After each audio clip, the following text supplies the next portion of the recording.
Halo everyone, bismillahirrahmanirrahim. Assalamualaikum warahmatullahi wabarakatuh. Alhamdulillahirabbil alamin, wassalatu wassalamu ala asrofil anbiya'i wal mursalin wa ala alihi wa sahbihi ajmain, amma ba'du. Pertama-tama marilah kita panjatkan puji syukur kita atas kehadirat Allah Subhanahu wa taala yang telah melimpahkan rahmat serta hidayahnya kepada kita semua. Tak lupa kita agungkan Nabi Muhammad sallallahu alaihi wasallam karena telah membawa kita dari zaman jahiliyah menuju zaman yang terang benderang ini. Nah, pada kesempatan kali ini saya Anindya Fitri Zulkarnain itu akan menjawab soal dari ulangan akhir semester, yaitu mata kuliah Filsafat Pendidikan Islam yang diampu oleh Bapak Iqbal Anwar Muzaki, SPDI MPD. Nah, baik, di sini saya akan memaparkan yaitu pertanyaan dari jawaban nomor 1, yaitu bagaimana sih demokrasi pendidikan dalam pelajaran PI di sekolah umum, yaitu menurut saya yang pertama pada penerapan prinsip demokrasinya, yaitu yang pertama itu ada kesetaraan akses, yaitu pendidikan agama Islam harus disampaikan kepada semua siswa tanpa diskriminasi agama, suku, atau status sosial.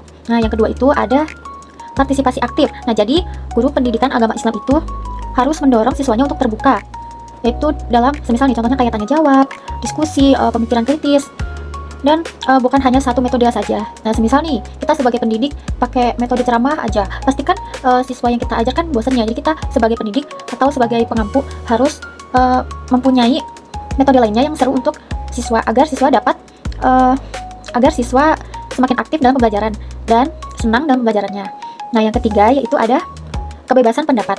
Jadi kita sebagai pendidik yaitu memberikan ruang untuk siswa untuk mengungkapkan pendapat mereka, ya kan? Pendapat siswa sama pendapat kita kan beda ya, Pak. Jadi kita tuh sebagai pendidik harus tanya kepada siswa nih, contoh kita semisal mempunyai pikiran bahwa Islam itu ada, kan? Tetapi untuk agama lain, apakah Islam itu ada? Nah, tentu kan tidak, Pak. Jadi harus bertanya dulu nih pendapat dari siswa ini tuh bagaimana. Semisal contoh aja nih ya, Pak, kan kalau orang Islam itu kan memandang agama Islam itu kan sangat suci ya. Nah, kalau bagi orang non Muslim pastikan Islam itu kan mereka ngira kayak agama lain yang dianggap agama baru. Nah, itu kan salah satu contoh pemikiran yang berbeda antara siswa satu dan siswa lainnya. Nah, yang ketiga itu ada nih tantangan di era digital ini. Nah, untuk tantangan di era digital ini kalau menurut saya, Pak, yang pertama itu informasinya tuh kurang terverifikasi, atau bisa dibilang banyak sumber keagamaan di internet yang bisa dibilang tidak otoritatif atau dapat membingungkan siswa. Nah, jadi itu kan di internet itu kan gak selalu mengedukasikan konten yang baik ya, Pak. Terkadang tuh ada yang konten yang kayak menjatuhkan agama lain. Terus juga karena hal seperti itu kan bahkan bisa memecah belah agama, Pak. Nah, itu adalah salah satu contoh yang bisa dibilang kekurangannya nih, kekurangan di era digitalisasi ini. Nah, yang kedua yaitu ada polarisasi digital. Jadi menurut saya kalau polarisasi digital itu dalam media sosial bisa menjadi ruang toleransi dan radikalisme. Nah, jadi menurut saya kalau polarisasi digital ini, jadi kan di media sosial itu kan seperti yang tadi saya katakan ya, Pak. Jadi kan tidak semua konten di media sosial itu kan bersifat saling membantu, saling menghargai ya, Pak. Kan kadang ada yang menghina, ada yang mengejek, itu kan bahkan bisa memecah belah agama. Nah, oleh karena itu kita sebagai agama yang berbeda, atau misalnya kita kan punya teman nih ya, Pak, dia tuh agama yang lain nih, non Muslim gitu, kita kan Islam. Nah, kita sebagai temennya kita harus mentoleransi nih.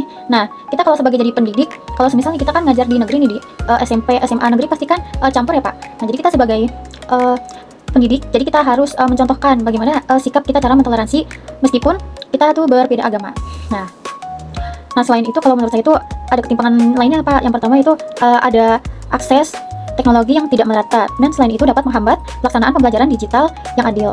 Nah, selain itu kalau menurut saya sekolah umum itu memiliki prinsip bahwa demokrasi dalam pendidikan mendorong kesetaraan, kesempatan, partisipasi aktif, kemudian dapat memperoleh penghargaan terhadap keberagaman. Nah, selain itu kalau menurut saya, Pak, dalam konteks pendidikan agama Islam, guru tidak memonopoli makna, tetapi membuka ruang intervensi dengan tetap berpijak, yaitu berpijaknya pada dalil dan Al-Quran, dan menggunakan prinsip modernisasi agama. Kalau menurut saya kan tadi sudah saya katakan ya, Pak. Nah, jadi itu intinya kalau menurut saya itu tantangan di era digitalisasi itu, kalau menurut saya ya, Pak, informasi agama dari media sosial kan contohnya kayak dari YouTube nih, Pak. Dari YouTube kita kan nggak selalu menemukan konten yang saling menghormati. Terkadang kan kita menemukan konten-konten yang berbasis mengejek atau menghina. Nah, itu salah satu kekurangan dari digitalisasi ini.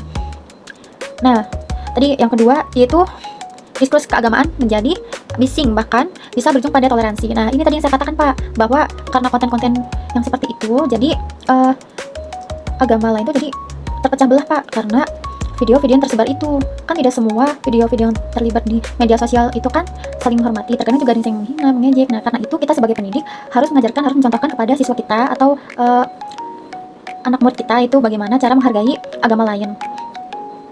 Nah, jadi tuh tadi yang sudah saya jelaskan, yaitu sumber yang saya dapatkan yaitu melalui dalam buku Tilaar HR tahun 2003, yaitu tentang demokrasi pendidikan nasional, yaitu dibuat oleh Grasindo. Yang kedua yaitu saya mendapatkannya dari link Kemenak RI tahun 2020, yaitu tentang moderasi beragama. Kemudian yang ketiga yaitu saya mendapatkan referensinya melalui UNESCO tahun 1990, yaitu tentang World Declaration on Education All. Nah, baik, di sini saya akan menjawab pertanyaan nomor 2, yaitu sintesis konsep Ibnu Khaldun dan kurikulum merdeka. Baik, di sini saya akan menjawab pertanyaan di nomor 2, yaitu konsep Ibnu Khaldun. Kalau menurut saya itu ada 2. Yang pertama yaitu proses pendidikan bertahap atau tadarruj. Yang kedua yaitu menekankan pengembangan akal atau akal dan adab. Nah, selain itu sintesis dengan kurikulum merdeka, yaitu kalau menurut saya ya Pak, jadi penekanan pada profil pelajar Pancasila, yaitu ada 4. Yang pertama itu beriman mandiri, benar kritis. Nah, jadi selaras dengan konsep adab dan akal. Selain itu, pembelajaran berbasis proyek penguatan karakter dapat menjadi sarana untuk membentuk adab dan menanamkan nilai yang baik kepada siswa. Nah, kalau implementasi di SMP itu rencana pembelajaran bertahap, yaitu mulai dari pemahaman dasar akidah ke praktik ibadah. Selain itu, proyek tematik itu ada adab guru dan teman sebaya. Nah, itu dikaitkan dengan kisah para nabi. Nah, selain itu refleksi akhir setiap tema untuk mendorong pemahaman dan internasi nilai. Nah, selain itu konsep pendidikan menurut Ibnu Khaldun, yaitu yang pertama, pendidikan adalah proses bertahap atau tadarruj. Jadi mulai dari hafalan, pemahaman, lalu penguatan karakter. Nah, selain itu kita dapat menekankan adab sebagai fondasi ilmu. Nah, yang ketiga yaitu sintesis kurikulum merdeka. Jadi kalau menurut saya itu sintesis kurikulum merdeka kan ada 2 ya Pak. Yang pertama yaitu profil pelajar Pancasila, yaitu mencerminkan nilai-nilai adab dan akal. Yang kedua yaitu pendidikan agama Islam berbasis proyek memberikan ruang bagi praktik nilai dalam konteks nyata. Nah, jadi sumber yang saya dapatkan dari pertanyaan nomor 2 tadi, yaitu yang pertama adalah saya mendapatkannya dari buku Ibnu Khaldun, yaitu tentang Muqaddimah. Yang kedua yaitu saya mendapatkan referensinya, yaitu tentang panduan implementasi kurikulum merdeka, yaitu dari Kemendikbudristek tahun 2022. Selain itu, saya mendapatkan referensi lagi yang ketiga, yaitu dari Muhaimin tahun 2009, Rekonstruksi Pendidikan Islam, Raja Grafindo Persada. Nah, bagi sini saya akan menjawab pertanyaan nomor 3, yaitu tentang integrasi ilmu agama dan sains menurut Kiai Haji Ahmad Dahlan. Nah, jadi kalau menurut saya itu ya Pak, relevansi terhadap dekadensi moral. Itu yang pertama, itu ada dualisme. Dualisme pendidikan menyebabkan krisis nilai dalam kalangan pelajar. Jadi kalau menurut saya itu kan dualisme pendidikan menyebabkan krisis nilai dalam kalangan pelajar. Jadi itu dualisme itu seperti tidak adil Pak terhadap pendidikan, karena itu terlibat dari atasannya juga Pak. Karena sebagai pendidik kan seorang guru kan juga harus mempersiapkan ya Pak, mempersiapkan materi pembelajaran, dan itu tidak hanya langsung cepat dan pas gitu. Jadi itu kita sebagai pendidik juga harus membuat strategi, yaitu agar tidak terjadinya krisis nilai dalam kalangan pelajar.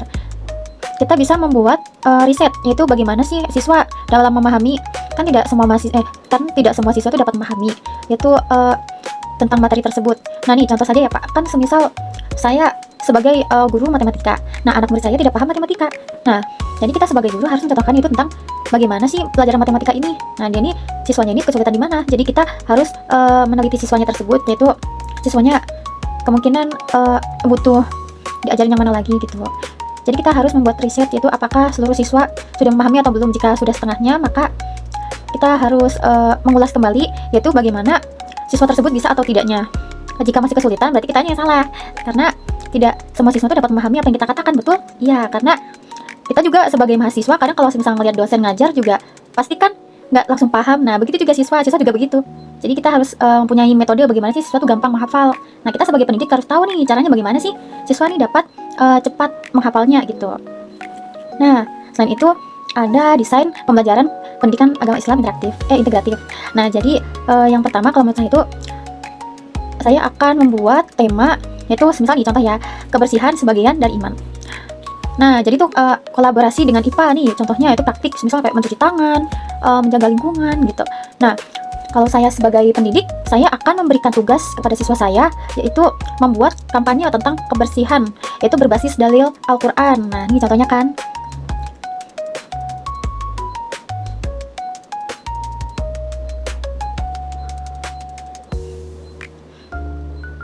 Kebersihan sebagian dari iman, dengan dalil Al-Quran dan fakta ilmiah. Nah, lalu evaluasi relevansinya, yang pertama kalau menurut saya itu ada tantangan moral modern menuntut pendidikan holistik. Nah, karena di era sekarang ini, di era digitalisasi ini kan maraknya kasus-kasus tidak adanya toleransi, penghinaan agama, bahkan saling menjatuhkan ya. Nah, kita sebagai pendidik nih, apalagi kita kan mahasiswa. Jadi kita sebagai mahasiswa yang akan sebagai calon guru, kita harus melakukan riset gitu. Nah, karena sebelumnya saya berterima kasih kepada dosen-dosen pengampu karena sebelumnya memberikan tugas yaitu observasi di sekolah-sekolah. Nah, itu sebenarnya itu dapat membantu kami sebagai mahasiswa itu melakukan riset gitu. Kan di sekolah tersebut kan ada nih ya Pak, kayak ada yang beda agama gitu. Satu kelas tuh jadi ada 2 orang tuh semisal agama Kristen, yang lainnya Islam. Jadi itu kita sebagai mahasiswa, apalagi lagi menjadi pendidik observasi di sana gitu kan. Jadi kita tuh bikin riset nih bagaimana cara agar si siswa yang beda agama ini tuh bisa mengikuti pendidikan yang kita pengen ajarin gitu. Nah, waktu itu kalau nggak salah saya matkul apa ya?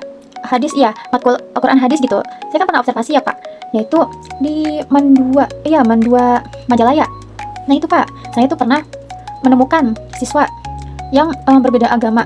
Nah kami kelompok 2, waktu itu saya kelompok 2, yaitu kami membuat riset. Jadi kan waktu itu kan disuruh ngajar ya Pak, tentang bagaimana sih kalian bisa mengajar menggunakan metode, kalau saya waktu itu kedapatan metode audiovisual. Jadi tugasnya yaitu tentang pengimplementasian, itu surat An-Nisa ayat 15 dan surat Al-Imran ayat 64. Nah, waktu itu kan di situ kan ada yang non Kristen, mohon maaf ya. Jadi kami sebagai mahasiswa muslim juga, jadi yang Kristen kami suruh baca aja ya, meskipun mereka ditanya juga nggak paham. Iya nggak paham kan, mereka juga berbeda gitu. Jadi kita sebagai pendidik harus bisa bagaimana si yang beda agama ini bisa mengikuti pelajaran meskipun berbeda gitu. Nah tapi keajaibannya tuh muncul Pak. Waktu itu kan kami kelompok saya ya Pak, itu kan mengajarkan tentang Al-Quran ya, sepenggal ayat gitu. Tapi mereka hafal loh Pak. Nah itu kami sangat bangga banget sama mereka. Jadi kayak toleransinya tuh benar-benar ada gitu di sana. Nah, untuk yang kedua yaitu kalau menurut saya itu ada ilmu dan iman tidak boleh dipisah untuk membentuk siswa yang seimbang, yaitu karena secara spiritual dan rasionalismenya. Nah, jadi ilmu dan iman itu memang tidak boleh dipisah karena tanpa adanya ilmu dan tanpa adanya iman itu adalah adab. Jadi kalau siswa tidak punya ilmu dan adab, maka mencerminkan tidak bermoral. Nah, jadi menurut saya ilmu dan adab itu sangat penting di era sekarang ini karena di era digitalisasi ini kan rata-rata kan manusia menggunakan handphone, dan kadang kan keseringan main handphone jadinya kan jarang baca Al-Quran, saling menyepelekan sholat. Nah karena itulah kita sebagai pendidik, jika kita observasi di sekolah-sekolah lagi, kita harus menerapkan bagaimana cara siswa itu tidak ketergantungan HP lagi gitu. Kan ada juga ya Pak, bahkan tuh ya anak SD, SMP tuh bahkan masih dibolehin bawa HP ke sekolah. Makanya itu kita sebagai pendidik tuh kita harus tahu nih gimana sih cara agar si siswa ini tuh nggak main HP di kelas.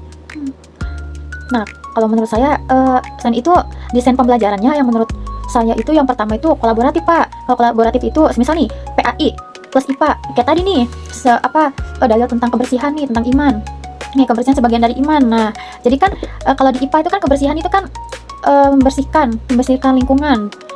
Itu kan jadi kan alam jadi bersih, itu masuknya ke IPA. Nah, kalau dalam pendidikan agama Islam dalam dalil Al-Quran itu bisa. Jadi kebersihan sebagian dari iman. Jadi kita nih bisa nih bikin tema yaitu tentang kebersihan, kejujuran dan lain-lain. Nah, dan itu yang kedua itu ada outputnya. Kalau menurut saya itu yang pertama itu ada proyek kampanye atau observasi ilmiah yang berlandaskan tentang dalil agama. Nah, jadi itu jawaban nomor 3 yang tadi saya paparkan, yaitu sumbernya yang pertama itu adalah dari Prajarta Dirjo Sanjoto tahun 1999, yaitu Ki Haji Ahmad Dahlan, yaitu tentang jejak pembaruan sosial dan pendidikan. Nah, selain itu, saya mendapatkan referensi yang kedua, yaitu dari Azra'a tahun 2002, yaitu tentang paradigma guru, yaitu tentang paradigma baru pendidikan nasional. Saya mendapatkannya dari Kompas.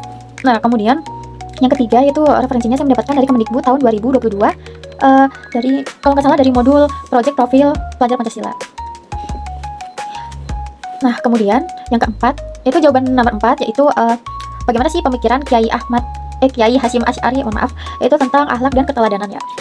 Kalau menurut saya itu analisis pemikiran Ki Haji Ahmad Dahlan ini, mohon maaf Pak. Kalau menurut saya analisis pemikiran Ki Haji Hasyim Asy'ari, yaitu yang pertama, pendidikan itu bukan hanya transfer ilmu, tapi juga pembentukan watak dan akhlak. Nah, yang kedua yaitu tawadu terhadap guru adalah bagian dari internalisasi akhlak yang mulia. Nah, selain itu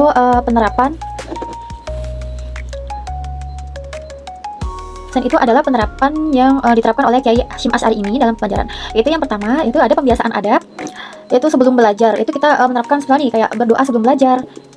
Contohnya kayak Rabbi zidni ilma warzuqni fahman. Itu contohnya seperti itu. Kemudian siswa harus mendengarkan pengampu dengan hormat. Jadi di kelas itu tidak boleh ada yang berisik, tidak boleh ada yang bercanda. Jadi kalau belajar itu harus serius, sesuai pada jam pelajarannya. Selain itu kita sebagai guru tuh harus mempunyai banyak model pembelajaran agar siswa itu tidak bosan.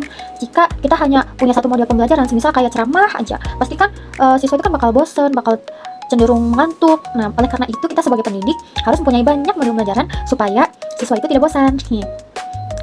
Nah, selain itu kita sebagai pendidik itu harus membudayakan program mentoring. Itu salah satu contoh kalau menurut saya, karena itu sangat penting bagi siswa dan guru. Jika tidak ada mentoring, maka hubungan antara siswa dan guru itu tidak dekat. Maka jika semakin jauh antara guru dan siswa, maka itu sangat mempengaruhi sikap mereka terhadap kita sebagai pendidik juga kan. Karena penilaian siswa dan penilaian kita tuh kadang berbeda, Pak. Jadi kita sebagai siswa, kita sebagai pendidik, kita harus tahu siswa kita tuh sebenarnya pengen apa. Apakah pengen dibimbing secara langsung, apa dibimbing secara lebih mendalam. Nah, kan setiap siswa itu kan memiliki kekurangan. Terkadang ada nih siswa yang sangat rajin, dia ingin bertanya kepada gurunya, tetapi ada nih contohnya Pak, guru tersebut tuh tidak ibaratnya tidak mengayomi, bukan tidak mengayomi, tetapi dalam artian kayak guru tersebut berpikir bahwa siswa itu sudah bisa, jadi saya apa tidak usah mengajarkannya lagi gitu. Nah, itu adalah salah satu contoh yang salah, karena setiap siswa itu membutuhkan seorang guru. Nah, apa gunanya guru di sekolah jika guru tersebut tidak sering masuk ke sekolah, sering absen, sering izin? Nah, itu adalah salah satu contoh kekurangan dalam pendidikan. Nah, kalau menurut saya itu solusi dari krisis keteladanan, yaitu yang pertama adalah sebagai kepala sekolah ya kan. Jadi dia tuh dapat membangun komunitas belajar guru, supaya guru juga dapat belajar lagi nih. Apakah kita sebagai pendidik itu sebagai guru tersebut tuh masih harus belajar lagi gitu? Kan kita kan ada nih ya Pak, guru tuh contoh. Jadi tuh ada guru yang masuk tapi dia tuh sebagai guru tapi dia belum bisa menjadi seorang guru. Nah, dia kan harus melakukan riset, harus melakukan bimbingan juga ya sebagai gurunya juga. Nah, oleh karena itu sangat perlu banget harus diterapkan di setiap sekolah ya. Nah, selain itu kalau menurut saya itu ada nih lagi Pak, yaitu mengintegrasikan pelatihan karakter guru dalam program PPG. Nah, atau nih misalnya kayak diklat analisis pemikiran. Nah, kalau menurut saya itu contohnya nih ya Pak, kayak akhlak sebagai inti dari pendidikan, itu bukan sekadar kognisi. Nah, kemudian yang kedua kalau menurut saya itu adalah tawadu bukan ketundukan buta, tapi penghargaan terhadap otoritas ilmu. Nah, kalau menurut saya solusi dari keteladanan ini yaitu yang pertama ada revitalisasi keteladanan guru melalui penguatan pelatihan karakter guru. Nah, yang ketiga yaitu ada menanamkan adab dalam setiap sesi pembelajaran, bukan hanya di awal pembelajaran. Nah, jadi jika kita sebagai guru tidak bisa menanamkan ilmu dan adab terhadap siswa, nanti siswanya bakal jadi apa kalau udah besar? Nah, kita sebagai calon guru, bahkan besok kan udah bentar lagi ya kita jadi guru. Nah, kita tuh harus memikirkan bagaimana sih cara kita agar bisa membimbing siswa kita supaya mereka tuh ke jalan yang benar, mempunyai adab yang baik, akhlak yang baik, serta mempunyai pemikiran yang dewasa, yang tidak kekanak-kanakan. Kan ada nih ya Pak, ada banyak bahkan di Indonesia ini orang yang sudah dewasa tapi pemikirannya seperti anak kecil, karena tidak bisa membedakan yang baik dan benar. Itu salah satu kesalahan di mana kita sebagai pendidik kita tuh harus meriset bagaimana cara mengubah pola pikirnya siswa tersebut. Nah, kita sebagai pendidik harus mengubah pola pikir mereka dari kecil. Karena jika kita baru mengajarkan mereka mengajarkan adab waktu besar saja, maka terlambat. Nah, terlambat karena apa? Karena mereka mikirnya karena waktu kecil nggak pernah tuh aku dikasih tahu mama aku makan sambil duduk, mama aku aja ngebiarin aku makan sambil berdiri. Nah, itu salah satu contoh. Orang tua juga harus mendampingi, orang tua jangan selalu memanjakan anak, itu juga salah. Jadi antara guru dan orang tua itu sangat harus mengandalkan, karena jika hanya satu pihak saja maka akan gagal kita dalam membimbing siswa tersebut. Nah, sebagai pendidik kita harus melakukan riset dengan orang tua juga. Jika hanya satu pihak saja, maka siswa tersebut tuh kayak, ya udahlah, orang tua aku biarin aku misal makan sambil berdiri, minum sambil berdiri. Mama aku nggak pernah bilang makan sambil duduk. Nah, itu salah. Nah, kita sebagai pendidik kita harus melakukan riset dengan orang tua. Itu agar terciptanya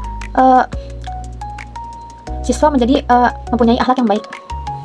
Nah, tadi yang saya jelaskan pada soal nomor 4 ini, saya mendapatkan sumbernya melalui bukunya Kiai Hasyim Asy'ari, yaitu tentang Adabul Alim wal Muta'alim.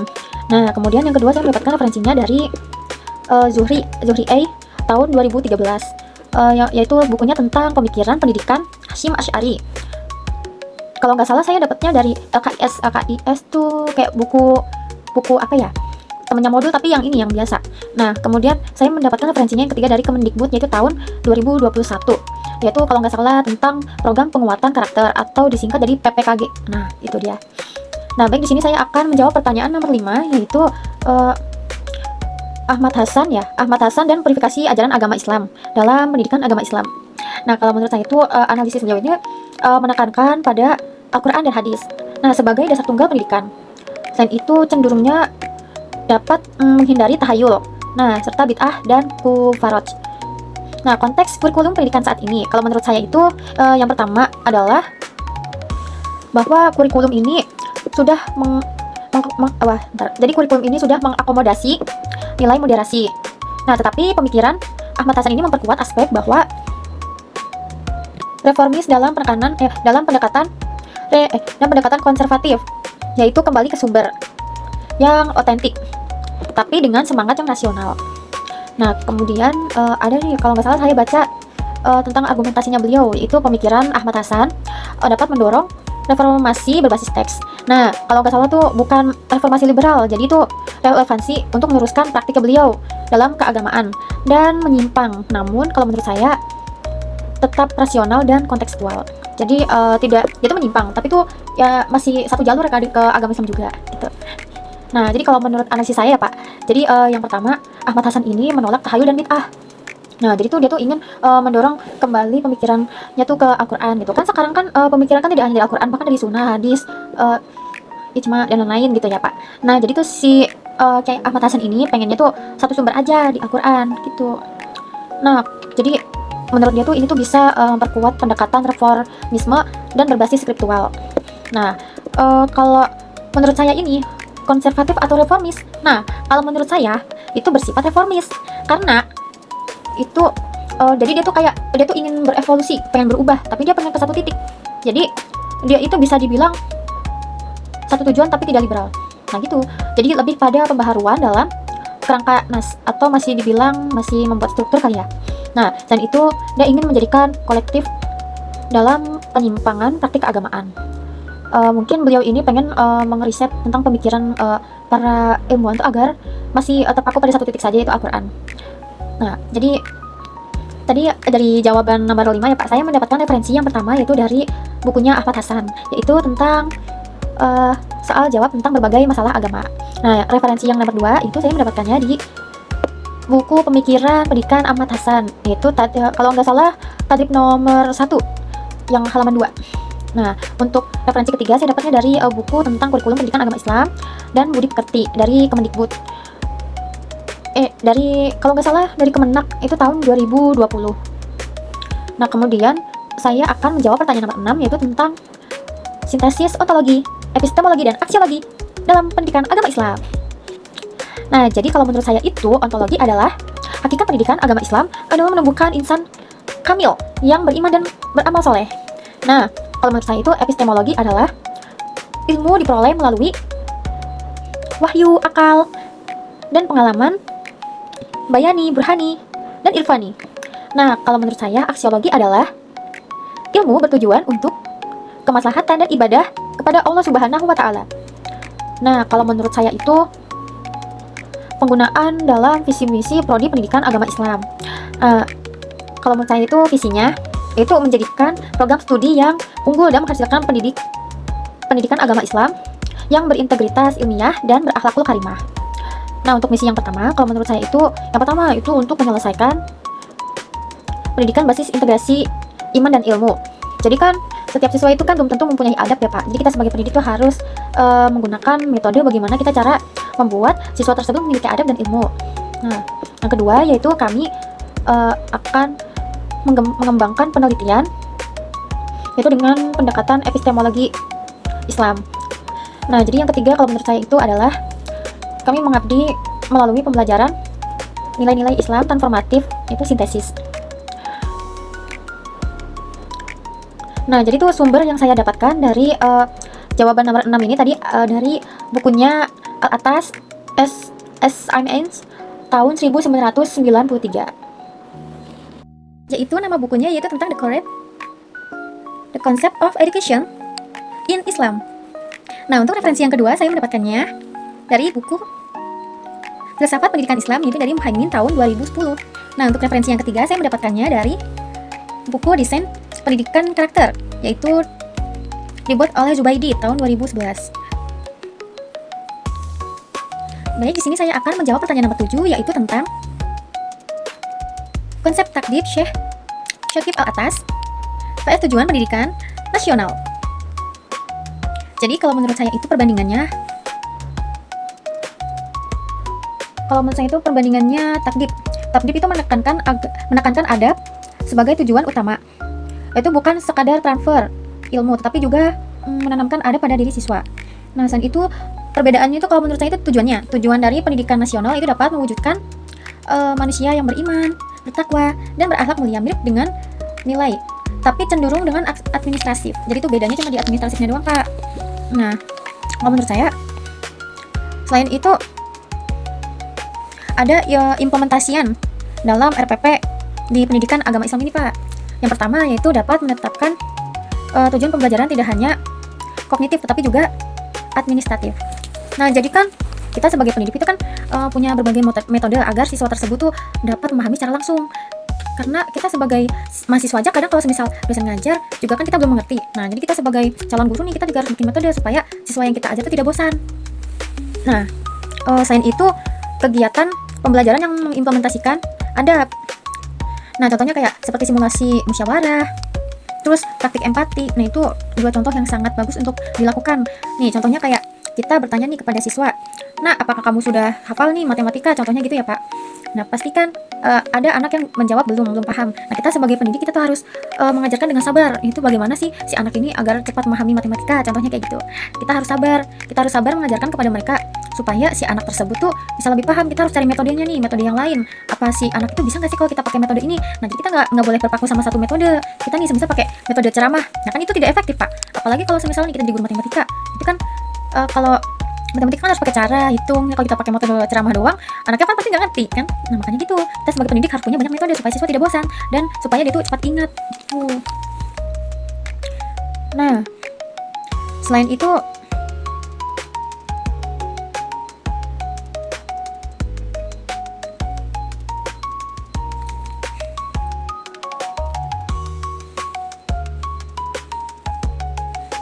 ada refleksi nilai atau munasabah.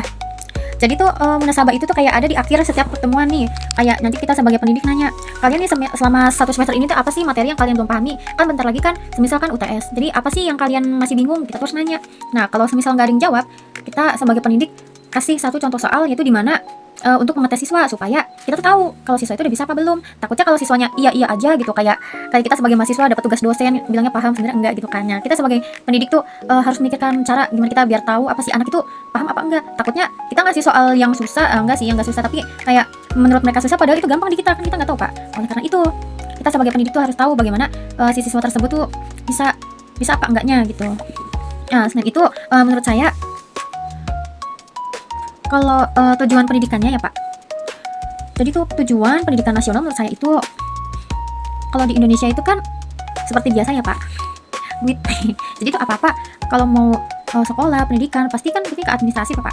Nah, oleh karena itu sebagai guru kita tuh kayak harus mempertimbangkan itu bagaimana sih hal tersebut agar tidak mempengaruhi keadaan siswa gitu, supaya siswa itu fokus dengan belajarnya. Nah, selain itu sebagai guru kita harus menanamkan sikap kayak adab dan moral gitu.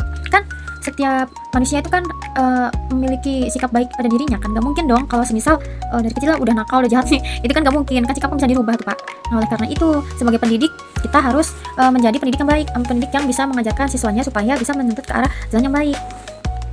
Nah, dari jawaban saya tadi, dari jawaban nomor 7 tadi, saya mendapatkan sumbernya yang pertama yaitu dari atas, bukunya atas, yaitu pada tahun 1993, yaitu judul bukunya adalah The Concept of Education in Islam. Itu tadi sama ya Pak, bukunya sama, soalnya satu buku itu tuh udah mencakup semuanya, makanya tadi saya katakan kan Pak tentang The Concept of Education in Islam. Itu bukunya bagus Pak, bisa Bapak cari di internet bahkan bisa. Nah, yang kedua referensinya itu saya dapat dari Undang-Undang nomor 20 yaitu tahun 2003 tentang Sistem Pendidikan Nasional. Nah, yang ketiga saya mendapatkan dari Kemendikbud lagi nih Pak, tahun 2021 yaitu tentang panduan RPP satu lembar kurikulum merdeka.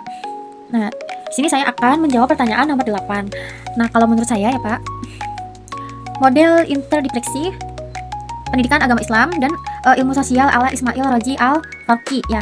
Nah, kalau menurut saya itu model pembelajaran. Kalau menurut saya itu temanya tentang zakat dan keadilan sosial.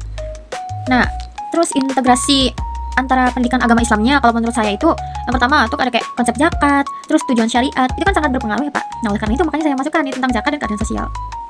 Nah, kemudian dalam pendidikan PA ini saya menerapkan tentang konsep dari zakat, terus juga tujuan dari syariat tersebut itu bagaimana gitu. Apakah konsep tersebut sudah memenuhi syariatnya atau melenceng? Maka dari itu kami sebagai pendidik mengadakan pembelajaran ini supaya siswa itu mengerti apakah ini tuh lenceng dari syariat apa enggak gitu. Nah, kalau misalnya kalau dari sosiologinya nih ya Pak, kan saya mantan IPS juga. Jadi itu ada juga nih termasuk ketimpangan sosial, yaitu dan struktur masyarakat gitu. Nah, dalam aktivitasnya saya membuat kayak studi kasus nih Pak, yaitu tentang kemiskinan lokal. Nah, selain itu saya akan memberikan materi tentang kayak simulasi pembagian zakat. Nah, jadi nanti kita kayak bikin ini ya Pak, yang pas kemarin zakat semester 2 kan kelas A kan juga disuruh ini ya Pak, disuruh zakat, terus kayak simulasi zakat gitu. Jadi kita sebagai pendidik tuh jadi yang bagian zakat, terus nanti mereka doa nih, jadi mereka ngapalin doanya. Jadi karena pembelajaran ini mereka jadi bisa nih, jadi bisa cara zakat tuh gimana gitu Pak. Nah, selain itu kami membuat diskusi tentang dari dampak zakat dalam pemberdayaan masyarakat. Nah kan siswa tuh kan hanya tahu kalau zakat tuh ya udah zakat gitu, zakat ngasih beras doang, berangkat pulang gitu. Nah, itu tuh nih cara mengubah pola pikir siswa. Jadi tuh zakat tuh apa sih? Nah, kan zakat tuh sebenarnya adalah itu kewajiban dalam agama Islam kan. Nah, jadi itu kita tuh harus memberikan pengalaman lebih kepada mereka supaya mereka tuh dapat memahami apa sih itu zakat. Zakat tuh cuma ngasih beras ya. Nah gitu, kan pemikiran siswa itu kan berbeda dengan kita ya Pak. Jadi kita harus mengubah pola pikir siswa supaya siswa-siswa tersebut ini jadi paham itu bagaimana sih tentang zakat gitu. Nah, jadi itu tujuan saya membuat pembelajaran zakat tadi, yaitu yang pertama untuk membentuk siswa yang religius, sekaligus dia tuh dapat bersosialisasi dengan masyarakat sekitar gitu. Kan kalau misal kita nggak ngasih tahu gitu ya Pak, kan mereka taunya kayak ya udah ngasih beras pulang gitu. Nah kan padahal kan kalau misal mereka mengerti gitu kan bisa membantu ambil masjid gitu, bagi-bagi beras ke orang miskin gitu kan, jadi berfaedah ya Pak. Nah, oleh karena itu kita sebagai pendidik harus mengajarkan bagaimana sih si siswa ini biar mengerti gitu, agar tidak di rumah cicing kan sekarang kan era digitalisasi ini kan sangat berbahaya Pak, karena anak didik kita jadi kecanduan HP. Jadi kan mereka nggak tahu banyak tentang dunia ini, jadi karena era modernisasi ini daripada pakai HP semua, apalagi anak kecil sekarang yang umur bayi aja dikasih HP. Nah, nanti takutnya gedenya pada nggak tahu nih zakat ini apa, puasa itu apa, sholat itu apa. Nah, maka dari itu kita sebagai pendidik dan orang tua harus saling berkontribusi dan mengajarkan peserta didik ini. Itu Pak menurut saya. Jadi untuk sumbernya yang dari nomor 8 ini saya mendapatkan dari bukunya Al-Faruqi tahun 1982, yaitu bukunya tentang Islamization of Knowledge IIT, I-nya 3, double T ya, double A tambah T. Nah, terus yang kedua referensi dari Fuad M tahun 2015, yaitu bukunya tentang integrasi interdisipliner pendidikan Islam dan sosial. Nah, untuk referensi yang ketiga yaitu tentang panduan implementasi pendidikan agama Islam dalam modernisasi beragama. Itu saya mendapatkannya dari bukunya Kemenak tahun 2020. Itu ada di modul ya Pak. Kemarin saya lihat di ini, kan kemarin saya kan sama teman saya kan ke Perpusnas ya Pak di Cikini. Jadi Saya baca-baca nih buku, bagus-bagus Pak. Saya pengen masukin di sini, tapi kayaknya kurang. Untuk dokumentasinya saya akan berikan di akhir. Sepertinya cukup sekian dari saya. Billahi taufiq wal hidayah. Wassalamualaikum warahmatullahi wabarakatuh. Terima kasih Bapak.